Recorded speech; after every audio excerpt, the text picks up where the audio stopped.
2 Samuel pasal 15. Absalom mengadakan persepakatan gelap.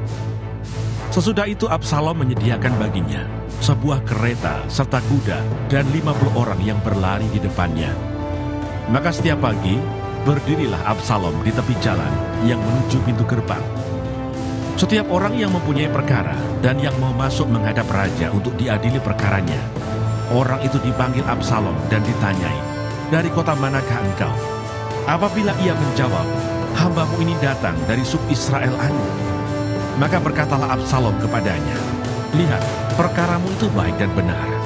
Tetapi dari pihak raja, tidak ada seorang pun yang mau mendengarkan engkau."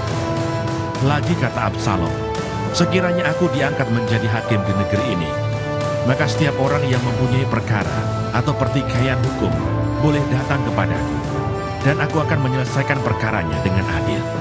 Apabila seseorang datang mendekat untuk sujud menyembah kepadanya, maka diulurkannyalah tangannya, dipegangnya orang itu dan diciumnya." Cara yang demikianlah diperbuat Absalom kepada semua orang Israel yang mau masuk menghadap untuk diadili perkaranya oleh raja. Dan demikianlah Absalom mencuri hati orang-orang Israel. Sesudah lewat 4 tahun bertanyalah Absalom kepada raja, "Izinkanlah aku pergi, supaya di Hebron aku bayar nasarku yang telah kuikrarkan kepada Tuhan. Sebab hambamu ini ketika masih tinggal di Gesur di Aram telah bernasar demikian. Jika Tuhan sungguh-sungguh memulangkan aku ke Yerusalem, maka aku akan beribadah kepada Tuhan." Lalu berkatalah raja kepadanya, "Pergilah dengan selamat." Maka berkemaslah Absalom dan pergi ke Hebron. Dalam pada itu, Absalom telah mengirim utusan-utusan rahasia kepada segenap suku Israel dengan pesan, "Segera sesudah kamu mendengar bunyi sangkakala, berserulah, Absalom sudah menjadi raja di Hebron." Beserta Absalom turut pergi 200 orang dari Yerusalem. Orang-orang undangan yang turut pergi tanpa curiga dan tanpa mengetahui apapun tentang perkara itu. Ketika Absalom hendak mempersembahkan korban, disuruhnya datang Ahitofel orang Gilo itu, penasihat Daud dari Gilo kotanya. Demikianlah persepakatan gelap itu menjadi kuat, dan makin banyaklah rakyat yang memihak Absalom. Daud melarikan diri dari Yerusalem. Lalu datanglah seorang mengabarkan kepada Daud, katanya, "Hati orang Israel telah condong kepada Absalom." Kemudian berbicaralah Daud kepada semua pegawainya yang ada bersama-sama dengan dia di Yerusalem, "Bersiaplah, marilah kita melarikan diri, sebab jangan-jangan kita tidak akan luput daripada Absalom. Pergilah dengan segera, supaya ia jangan dapat lekas menyusul kita dan mendatangkan celaka atas kita, dan memukul kota ini dengan mata pedang." Para pegawai raja berkata kepada raja, "Terserah kepada tuanku raja, hamba-hambamu ini siap." Lalu keluarlah raja dan seisi rumahnya mengiringi dia. 10 orang gundik ditinggalkan raja untuk menunggui istana. Maka keluarlah raja dan seluruh orang-orangnya mengiringi dia. Dekat rumah yang terakhir mereka berhenti, sedang semua pegawainya berjalan melewatinya. Juga semua orang Kreti dan semua orang Pleti, juga semua orang Gad, 600 orang banyaknya, yang mengiringi dia sejak dari Gad berjalan melewati raja. Lalu bertanyalah raja kepada Itai, orang Gad itu, "Mengapa pula engkau berjalan bersama kami? Pulanglah dan tinggallah bersama-sama raja, sebab engkau orang asing, lagi pula engkau orang buangan dari tempat asalmu. Baru kemarin engkau datang, masakan pada hari ini aku akan membawa engkau mengembara bersama-sama kami. Padahal aku harus pergi entah kemana. Pulanglah dan bawalah juga saudara-saudaramu pulang. Mudah-mudahan Tuhan menunjukkan kasih dan setia kepadamu." Tetapi Itai menjawab raja, "Demi Tuhan yang hidup dan demi hidup tuanku raja, di mana tuanku raja ada, baik hidup atau mati, di situ hambamu juga ada." Lalu berkatalah Daud kepada Itai, "Jika demikian berjalanlah lewat." Kemudian lewatlah Itai orang Gad itu bersama-sama dengan semua orangnya dan semua anak yang menyertai dia. Seluruh negeri menangis dengan suara keras ketika seluruh rakyat berjalan lewat. raja menyeberangi sungai Kidron dan seluruh rakyat berjalan ke arah padang gurun. Dan lihat, juga Sadok ada di sana beserta semua orang Lewi, pengangkat tabut perjanjian Allah. Mereka meletakkan tabut Allah itu. Juga Abiatar ikut datang. Sampai seluruh rakyat dari kota selesai menyeberang. Lalu berkatalah raja kepada Sadok, "Bawalah tabut Allah itu kembali ke kota. Jika aku mendapat kasih karunia di mata Tuhan, maka ia akan mengizinkan aku kembali, sehingga aku akan melihatnya lagi, juga tempat kediamannya. Tetapi jika ia berfirman begini, aku tidak berkenan kepadamu, maka aku bersedia, biarlah dilakukannya kepadaku apa yang baik di matanya." Lagi berkatalah raja kepada Sadok imam itu, "Jadi engkau dan Abiatar pulanglah ke kota dengan selamat, beserta anakmu masing-masing, yakni Ahimaas anakmu dan Yonatan anak Abiatar. Ketahuilah, aku akan menanti di dekat tempat-tempat penyeberangan ke padang gurun, sampai ada kabar dari kamu untuk memberitahu aku." Lalu Sadok dan Abiatar membawa tabut Allah itu kembali ke Yerusalem, dan tinggallah mereka di sana. Daud mendaki Bukit Zaitun sambil menangis. Kepalanya berselubung dan ia berjalan dengan tidak berkasut. Juga seluruh rakyat yang bersama-sama dengan dia, masing-masing berselubung kepalanya, dan mereka mendaki sambil menangis. Ketika kepada Daud dikabarkan demikian, Ahitofel ada di antara orang-orang yang bersepakat dengan Absalom. Maka berkatalah Daud, "Gagalkanlah kiranya nasihat Ahitofel itu ya Tuhan." Ketika Daud sampai ke puncak, ke tempat orang sujud menyembah kepada Allah, maka datanglah Husai orang Arki, mendapatkan dia dengan jubah yang terkoyak dan dengan tanah di atas kepala.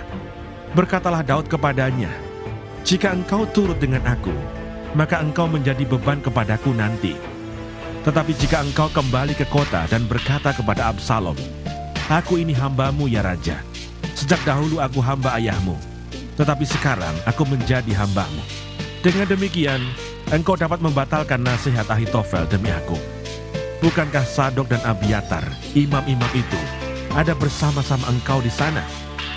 Jadi segala yang kau dengar dari dalam istana raja, haruslah kau beritahukan kepada Sadok dan Abiatar, imam-imam itu.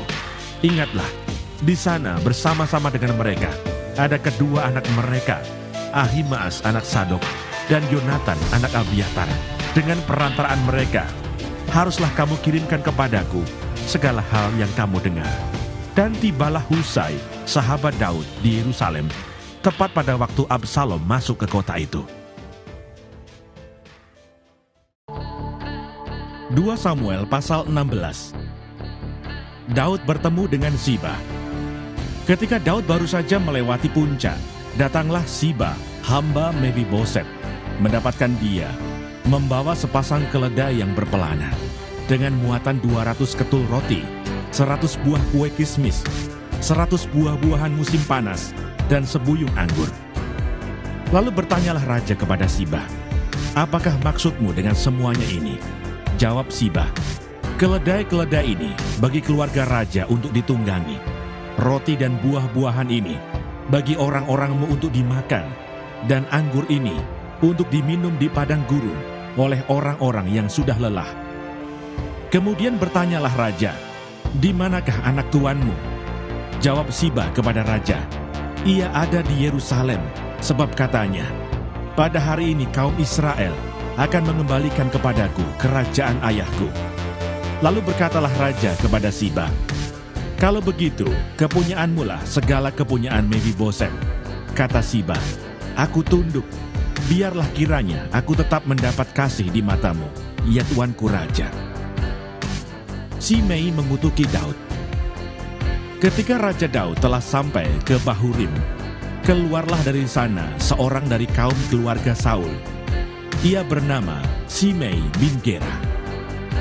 Sambil mendekati raja, ia terus-menerus mengutuk. Daud dan semua pegawai Raja Daud dilemparinya dengan batu. Walaupun segenap tentara dan semua pahlawan berjalan di kiri kanannya.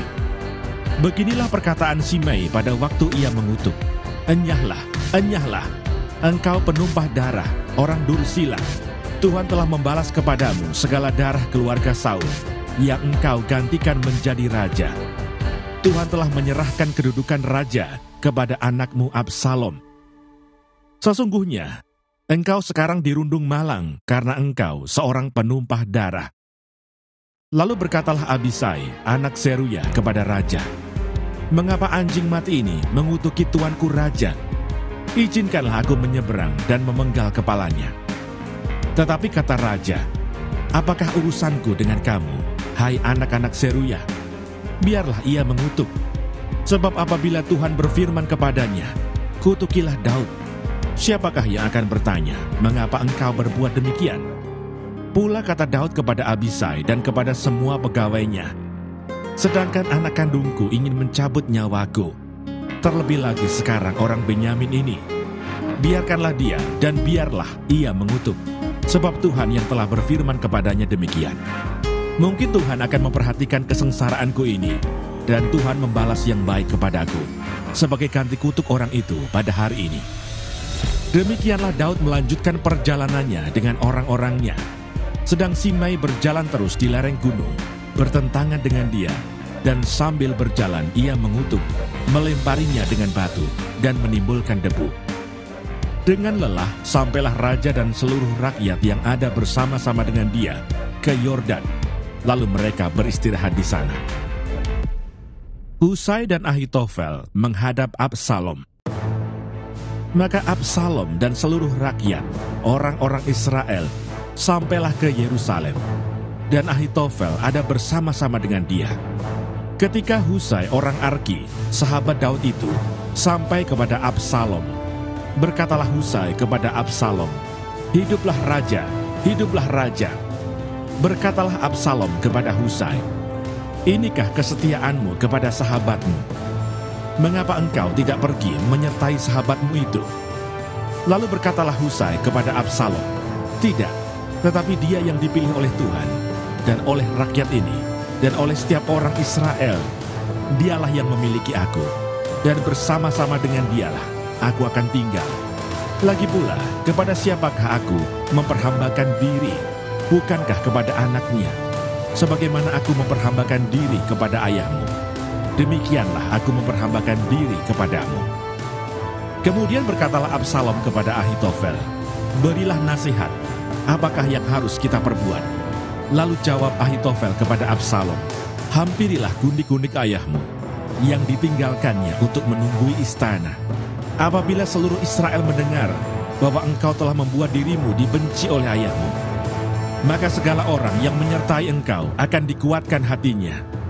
Maka dibentangkanlah kemah bagi Absalom di atas Sotoh." Lalu Absalom menghampiri gundik-gundik ayahnya di depan mata seluruh Israel. Pada waktu itu, nasihat yang diberikan Ahitofel adalah sama dengan petunjuk yang dimintakan daripada Allah. Demikianlah dinilai setiap nasihat Ahitofel, baik oleh Daud maupun oleh Absalom.